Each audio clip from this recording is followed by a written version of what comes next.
Good afternoon. I'm Sylvia Roscoe. I'm the Executive Director of the Mexicarte Museum. And today we have a incredible opportunity and experience. We're going to have an experience talking to Jill Ramirez, the Executive Director of the Serie Project. And I just want to talk a little bit about Jill first and introduce her. I've known Jill for many years. And actually, I think, Jill, you're originally from El Paso. Yes. And she was a teacher for many years with AISD, and then she was a speech pathologist. But then I think she changed her career to work in health. And in addition to working at the Serie Project, her day-to-day job is actually director of the Latino Health Center in Montopolis. For many years, Jill also was the partner and spouse of Sam Coronado, who is the founder of the Serie Project. And of course, behind or in front of every great man, there are on the side of, there is a great woman. And Jill, I want to thank you for being here and for all the support you've given to Mexicarte, to Sam. And I know you're going to share with us some wonderful stories and experiences and knowledge that you have about Silkscreen and the Serie Project. So thank you. And welcome. Thank you. I want to thank Sylvia for inviting me to this talk. I love Serie. Of course, it was very close to Sam's heart, so I can talk about Serie all day long. So when she invited me, I was like, yes. But today, really what I wanted to do is focus on three things that I want to share with you. The first one is maybe kind of go over the history of the Serie Project, how Sam was inspired, and what made him want to take this long journey into seriography, which was 20 years, from 1992, when he started Serie, to when he passed away in 2013.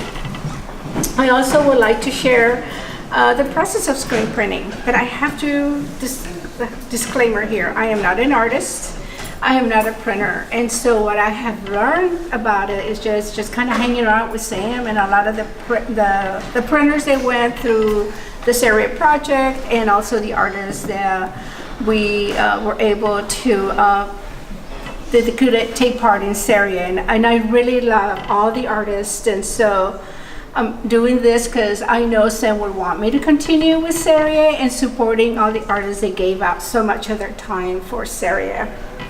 And the last thing I want to do is go over where we are with Serie right now and what future plans we have. So I want to start with the history. Sam was invited in 1988 to attend Self-Help Graphics, which is a printmaking workshop in East LA. And he produced a print titled Pan Dulce. And he really loved the process of him coming up with an image, having a master printer guide him through how to do multiples. It's really not reproductions, they're multiples because each one is an original of its own. And he really liked the process, and he also felt like it was a way for people who cannot afford an original piece of art to have something more affordable that they could acquire and start, when you look at how we grew up, how Sam and I grew up, we didn't really have a lot of artwork on our walls. We had a lot of perhaps family pictures, but he really wanted Latinos and other people that could not afford to buy original artwork to perhaps be able to afford prints. So he liked it so much he applied again to go the second time, and we went in around 92, and he produced another print called The Struggle. When he came back, he was really excited and inspired to perhaps start something similar in Austin.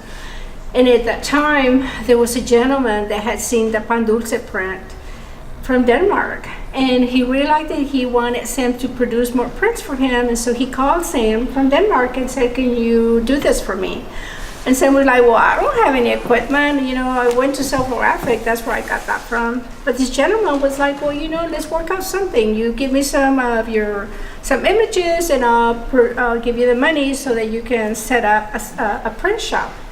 Of course, Sam was all excited, and he did. He actually built one of the tables to be able to produce a print. Now, Sam was not a carpenter, but he was working at ACC as a teacher. And one of his students was a carpenter, and it just happened that he also became the first printer. His name is Larry Mueller.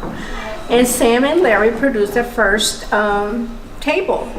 And if you know what a silkscreen table looks like, there has to be an area where a vacuum holds the paper down so that the print doesn't move as you're putting the ink and the screen.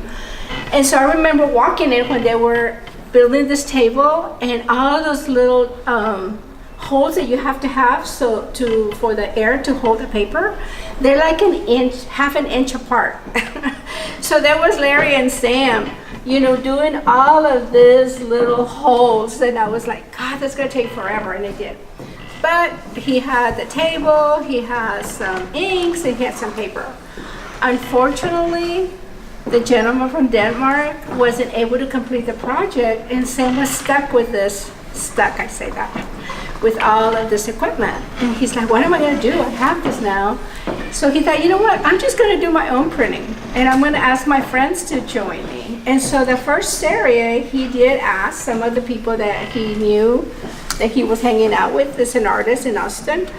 And he invited them to come in and just like explore, you know, let's just experiment. And so this little booklet is the artist that went through the first year, 1993-94. And when he was reproducing this, it was like technology was kind of a little bit behind, and so he had to do everything by hand. And you can see in this one, and you're welcome to come and look at it. He cut out all the prints that each artist had produced, and to reproduce it, like take it to Kinko's. But he had to do this manually because we didn't have right now he could do a computer version and just send it, and they would be able to reproduce it, but he actually had to do everything by hand. And so the first Serie was this, and here it is, and these are all the people that participated. So you're welcome to come and look at that. At that time, Sam had also applied for a little bit of funding through the city, and he got it. So he got it for the second year. He's like, yay, I'm gonna continue. And so every year he would get a little bit of funding, and that happened for 20 years, all the way till he passed away in 2013. And by then we had 20 years of Serie, and over 250 artists had participated. Sam started out with local artists, and a lot of artists that he wanted to include were established artists. But he also wanted to help the up-and-coming artists, because he felt like you always have to be a mentor to other people and just, you know, help raise them up. So a lot of, when you look at each Serie, you're going to recognize like Cesar Martinez, Benito Huerta, Joe Bedgood, you know, people who are well known, but you also will see that some of the up-and-coming artists may not be well known, but they're part of that Serie. And so when they travel to be exhibited anywhere, people that might have never had an experience, they were not going to be able to be shown like in a museum, they would be shown because they're part of the whole Serie. So that was like really promoting up-and-coming artists. One of the up-and-coming artists that we first met was Vincent Valdez. Do y'all know Vincent Valdez? He was very young. He's from San Antonio. He's a young kid. But, I mean, his talent was just amazing. Sam came home and he's like, oh, you just have to come and see Vincent. He's amazing, and he's just this little kid, but he can do this great stuff. This is a print that was produced by Sandra Fernandez, which is, Sandra was one of the artists that participated in Serie, but she was also she was on the board of the Serie Project. And what she did, she put all the names of all the artists that participated in Serie. So if you look at, you know, it starts with Rosemary Gonzalez, and she kind of tried to go through the very first Serie, which was the first one. If you look at the names here, there in that, and then all the way towards the end. And she used some of the imagery that Sam really used in some of his like some of his last work that was the bull. Of course, this is the Capitol. He did a whole series on La Guerrillera. So, any questions about the history? 20 years. Went by really fast. I have a question. Yeah. So how does Sam or the team pick the artists that were invited per year? Okay. Because I know there's just a few. Yeah, there was a go. process. Every year, Sam and a panel would, people would apply. They would have called for artwork, and then a panel they would choose the people that would go through that year's edition. And Sam never wanted to leave anybody out. So some years he said, oh, we're only going to do 7. We only have money for like 7. But by the end, he would have like 12 because he couldn't say no to a lot of people. He would always work me in. He's like, well, can you come in this time? Because it really requires a person to be at the shop over at least a week, working with a master printer. Anything else? Oh, and then artists that participated could also refer other artists that they felt they could go through Serie. So like, let's say I was one of the artists here, so they would go back to Sam and say, oh, by the way, Sam, I'm referring so-and-so. So that person would take precedent over somebody else. So screen printing, it's like I am not a printer. I am not, everything I have learned about screen printing is like just hanging out at the studio, hearing the difficulties sometimes that they had, all the techniques that the master printer would use. A master printer is somebody that guides the artist. So let's say an artist comes out with a picture, and I want it we have some photograph here. Like, let's say this is an artist, Kanya Arismendi. She had her image, and she's working on her image, and she's being guided by the master printer. When she finished that particular separation, it's put into a print, and here they would be printing it on. This is the table.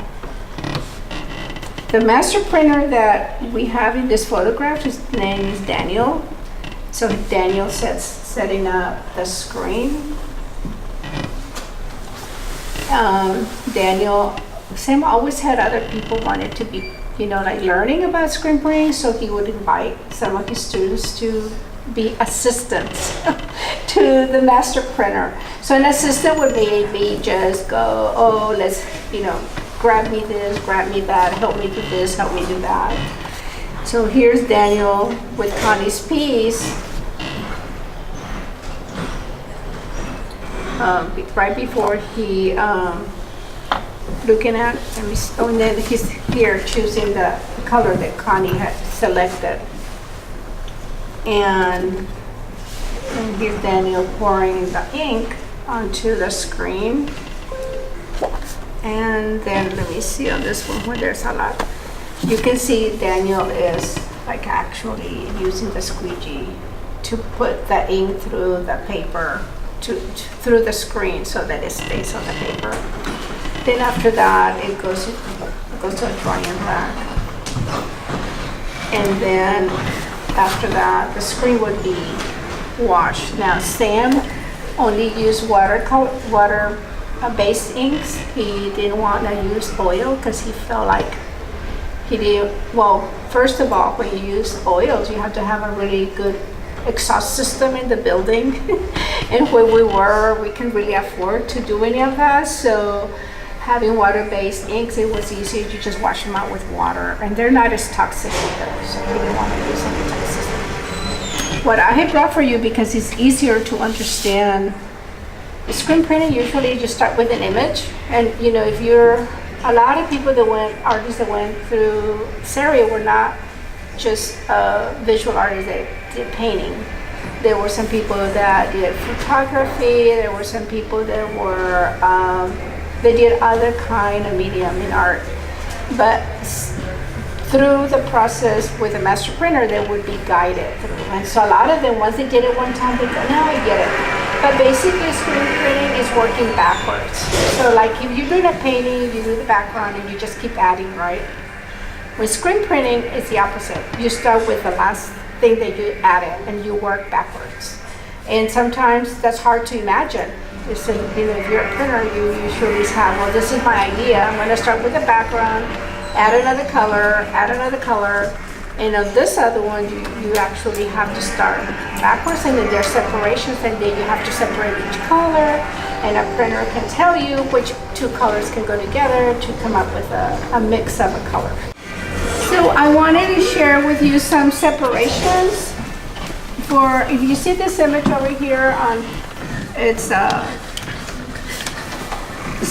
those mundos here, the separation. There's one separation, and here's another separation. I think it had more, because that one only had like maybe a few colors. Each separation is a color. And this one was Gasa. He was asked to do, he was asked to do the cover for a book, and so he's one of the separations for one. Here's another one. You're welcome to come over late afterwards, okay? And then here's another, what he had, how he wanted to separate the colors. So this is Gasa, and then you can see the final product. And here's Sam. Here's Sam looking at, working at that table and working on a print. Now, one of his last works was a whole series called Real Mexican. And here's one of the images that he wanted to play on, you see Goya foods or Goya. So he changed some of the names, but here are some of the separations that he first put on paper. And so here's like the green one.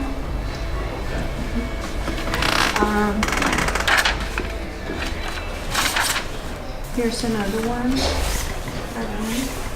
So each color is different. See that? And in talking to the master printers, we had, like Sam started out with a gentleman that helped him build the first table, Larry Mueller. Larry moved to Colorado, and at that time Sam had another student working that was doing t-shirts, and Sam said, well, why don't you come and you become the next printer? It was Pepe Coronado, who also has become a well-known artist, printmaker. He lives in New York City now. And after Pepe was there for a few years, he had other printers. So, but he always had students in his class that might be interested, and he would always ask them if they wanted to help become printmakers. And one of the last printers was Jonathan Rebolloso. He was one of our last printers, and Larry Logan Hill, who had worked for Flatbed Press. And so, he really mentored a lot of the printers that came through Serie, and they are now working as printmakers on their own. They have gotten jobs, we had a young woman, Marie Garza, who was actually St. Edward's in the migrant program, and she was studying graphic artists. And Sam went on a Saturday as one of, how they have professional days where you come and meet people that you might, lawyers, attorneys. And Sam was there as an artist, and he met Marie. And Marie came to Serie as an intern, and pretty soon she was running Serie. She was administrative assistant, but more than anything, she became a printer, and now she has her own shop, and she does a lot of t-shirts and a lot of things like that. She's an artist herself. But anyway, so here are some of the last edition that he did. And you can see how much work it goes on each one of them, and really getting the separation, getting the right colors. And there's such thing as halftones, there's a lot of techniques that a master printer would have to know to guide the artist. The artist doesn't have to know any of that. They rely on the master printer to guide them to come up with the right color. And so there's a lot of collaboration between the master printing and the artists to come up with the image that they're going to accept. There's the new portfolio from last year for Consejo Gráfico, and this is the one that, okay, so after Sam passed away and I kept the studio for a couple of years going, I couldn't continue anymore, and so I donated all the equipment, all the paper and all the ink to UTSA. And so, but I wanted to continue being a part of Consejo Gráfico. So in order for me to be part of Consejo Gráfico, I had to have an artist represent Consejo Gráfico, and I'm not an artist, so I asked an artist, a local artist, Paul del Bosque, to represent Serie. And so he came up with this artist rendition of Leopoldo Mendez, because this whole portfolio is about paying homage to printmakers that somehow inspired these artists. And so now, I didn't have a studio, so what we had to do, Paul and I had to find someone to do the print. So we decided to ask La Printeria, Harvey Mireles in San Antonio. Well, Harvey at that time was going to be in Mexico and working with printmakers in Mexico. So he invited Paul to join him in Mexico, and this was produced in Mexico. Well, thank you, Sylvia. Thank you for allowing me to continue. I could speak all day about this.